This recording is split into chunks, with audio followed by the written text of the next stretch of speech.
Number 1. Allen was last seen at the Everglades National Park in Florida on August 14, 1993. He was a resident of Fort Lauderdale, Florida at the time. Allen contacted someone by telephone during the following day from Kendall, Florida. He has never been heard from again. Allen is a graduate of the University of Maryland at College Park and moved to South Florida in 1988. He took a job as a computer analyst in Boca Raton. He made a good living and didn't abuse alcohol or drugs. He didn't date much and had few close friends. His closest friends were two of his former college roommates. In 1993, Allen converted from Judaism to fundamentalist Christianity, quit his job and began studying the Bible and other religious books, as well as books on Nostradamus, the 16th-century French astrologer. In February that year, he put all his belongings in storage and became homeless. He started out staying at local campgrounds, then sleeping on beaches. He went to Washington, D.C. to visit one of his old college friends and told him that he, Allen, was the Antichrist, pointing out various Bible passages and other things that he thought were indications of this. Allen's friend stated Allen was very upset by this. After the visit with his friend, he returned to South Florida and resumed living on the streets, sometimes calling his parents and grandparents to let them know he was okay. On August 10, Allen sold his car to a dealership for $4,600. On August 12, he spoke to his mother on the phone for the last time, telling her, "You're not going to like what I'm going to do, and you're not going to hear from me again." 2 days later, he disappeared. All his credit card activity stopped and he also canceled his message service. Allen's loved ones believe he may have joined a cult or taken his own life. They were unable to find his belongings after his disappearance, as they don't know where they were being stored. His case remains unsolved. Number 2. Alston was last seen in Fort Lauderdale, Florida on June 23, 1998. She got into a green Mazda 62 with Lucius Boyd, who sat in the passenger seat and let Alston drive. The car belonged to Boyd's girlfriend. Boyd and Alston were planning to go to Winter Haven, Florida, 200 miles away. Alston stated she planned to return the same day and she did not pack any clothes or personal belongings. Boyd returned several days later, but Alston was not with him and she has never been heard from again. Boyd said she met 2 other men on the trip and went away with them. Boyd was a known crack cocaine addict with violent tendencies in the 1990s. A photograph of him is posted with this case summary. He was charged in the 1993 death of a male acquaintance, but pleaded self-defense and was acquitted. He was also charged with and acquitted of rape twice. Boyd convicted of the 1998 murder of Donia DaCosta after Alston's disappearance and sentenced to die. He is presently incarcerated on Florida's death row. He is a suspected serial killer, and authorities believe he may be involved in as many as 10 unsolved disappearances and murders, including the 1999 disappearance of Danielle Zackett. He has not been charged in any other disappearances or deaths, however. Alston and Boyd knew one another and socialized occasionally, but did not date. Alston is a high school dropout, lived with her sister, and helped care for her sister's children in 1998. She is described as an outgoing young woman. Her disappearance remains unsolved and foul play is suspected. Number 3. Annette and her sister, Millet, disappeared from Jacksonville, Florida on August 1, 1974. Their mother and older sister left them alone at home at approximately 6 p.m. while she went to care for a sick relative. Their mother called them at 7 p.m. to check on the children, and everything was normal during the conversation, but when their aunt called later, no one answered the phone. The girl's father, a commercial fisherman, was supposed to arrive home from work at 7 p.m., but he got delayed by 20 minutes due to a faulty boat motor. When he did get home, Annette and Millet were nowhere to be found. Neighbors said they saw a white car in the driveway of the Anderson residence sometime during 6 o'clock and 7 p.m., but nobody saw anything suspicious, and no one saw the girls leave. Nothing was missing from the house except a baby doll Millet owned. The doors to the home were shut, but not locked, and there were no indications of forced entry. The family's small dog, which usually had the run of the house, was shut up in a bedroom. Millet and Annette were never heard from again. That year, several young girls between 6 and 12 disappeared from the Jacksonville area. The first was Jean Marie Schoen.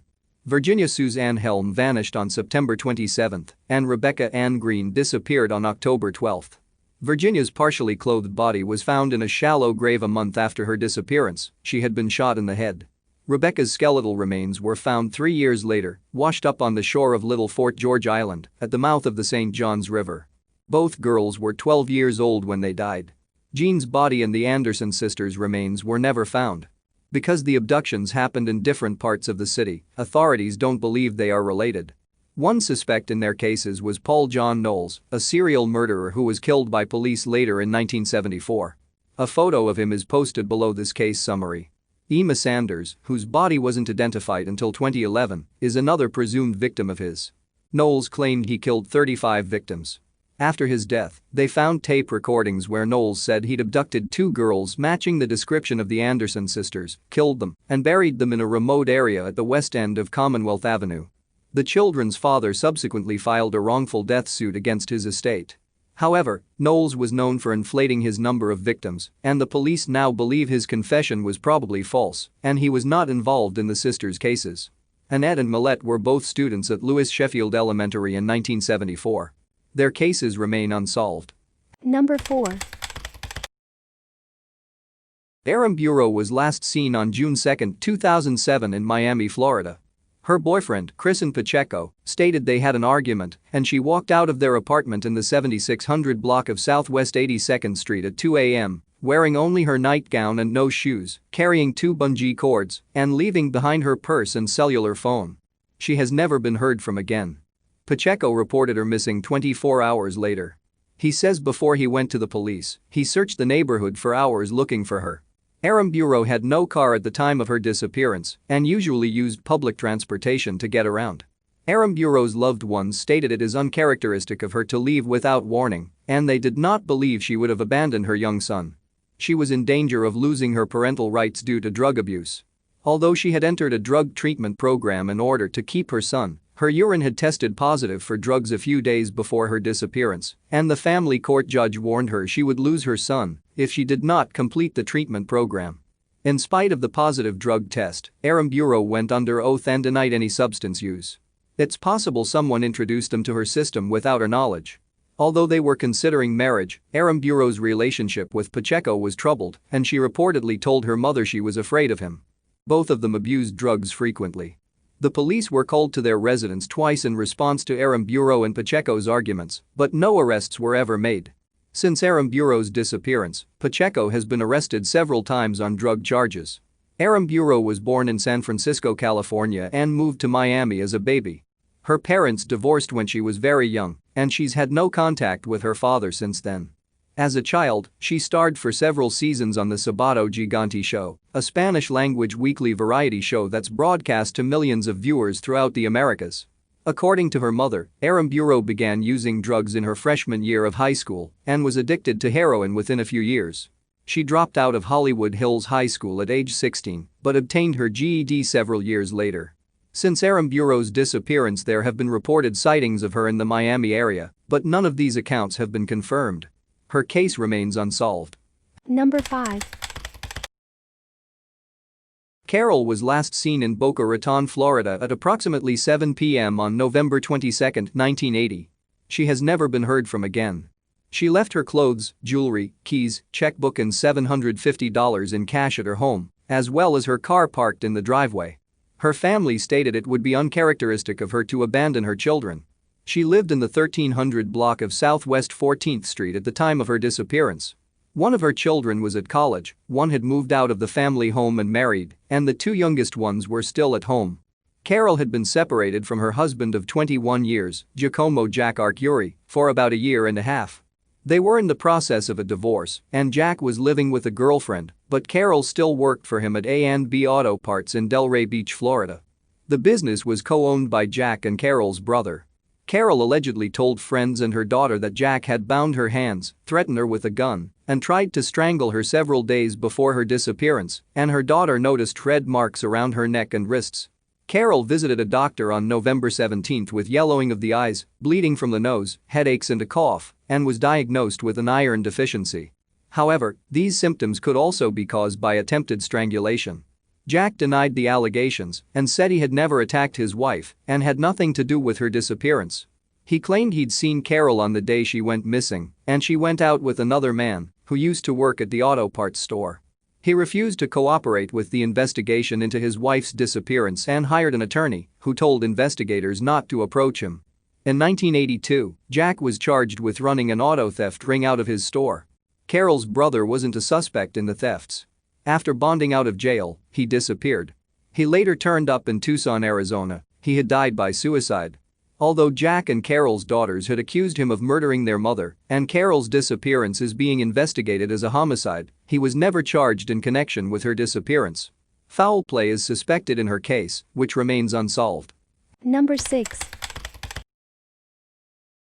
Auguste was last seen leaving her residence in the 1000 block of Chesapeake Drive in Odessa, Florida, at approximately 11 a.m. on April 10, 1998.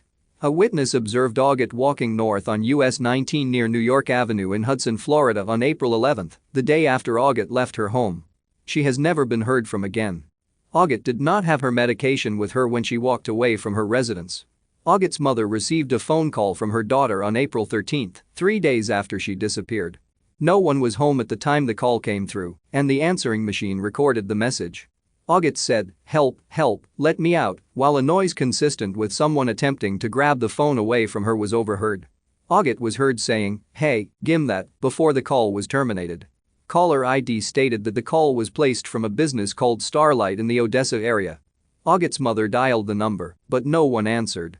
The severed tip of Auguste's right middle finger, cut off just above the knuckle with the nail painted red, was located on the roadside in the US 19 New York Avenue area on April 15, 1998. Her finger was discovered in the same area where the witness reported seeing Auguste on April 11. A second finger was also reported, but law enforcement was able to recover only one of them. A bag of Auguste's neatly folded clothing was discovered inside a convenience store's outdoor freezer in Odessa 2 weeks after she was reported missing.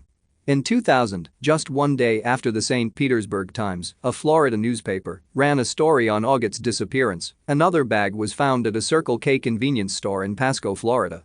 It was discovered by Auguste's brother's girlfriend.